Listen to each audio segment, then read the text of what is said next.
ओम नमः शिवाय। भक्ति में देखा गया है कि मनुष्य पूजा पाठ, यज्ञ, जप, शास्त्र आदि अध्ययन करते हैं, किंतु बहुत कम भक्त हैं जो स्वयं की कमी कमजोरियों को परिवर्तन करने का पुरुषार्थ करते हैं। वे भले ही कभी कभार भंडारा करवा देते हैं, गंगा स्नान कर आते हैं, कोई कोई तो तीर्थ यात्राएं भी कराते हैं ताकि उनके पाप धुल जाएं। कहने का भाव है वे एक और मन मर्जी का चाल चलन रखते हैं, मन मर्जी का खान पान रखते हैं, मन मर्जी का व्यवहार करते हैं। दूसरी ओर चाहते हैं कि स्वार्थवश किए गए उनके विकर्म ईश्वर की नजरों में माफ हो जाएं।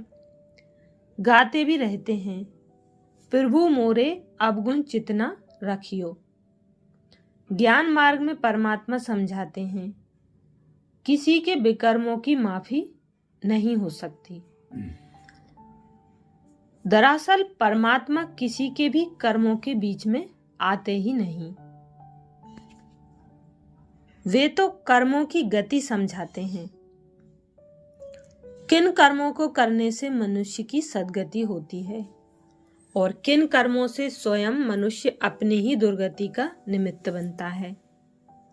हाँ, यदि जाने अनजाने कोई विकर्म हो ही गया तो उसे परमात्मा के आगे स्पष्ट बता दिया जाए, दोबारा रिपीट ना हो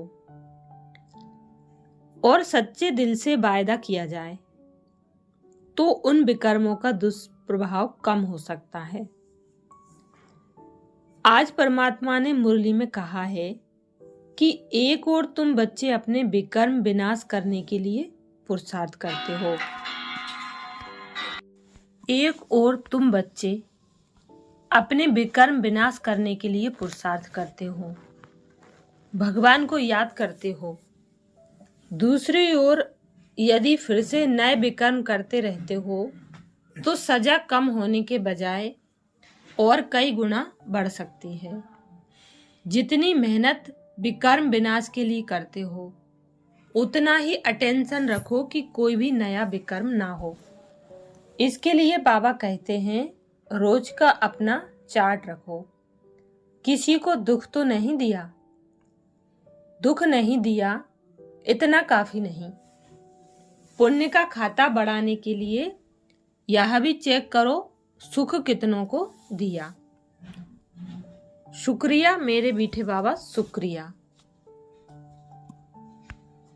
ओम शांति।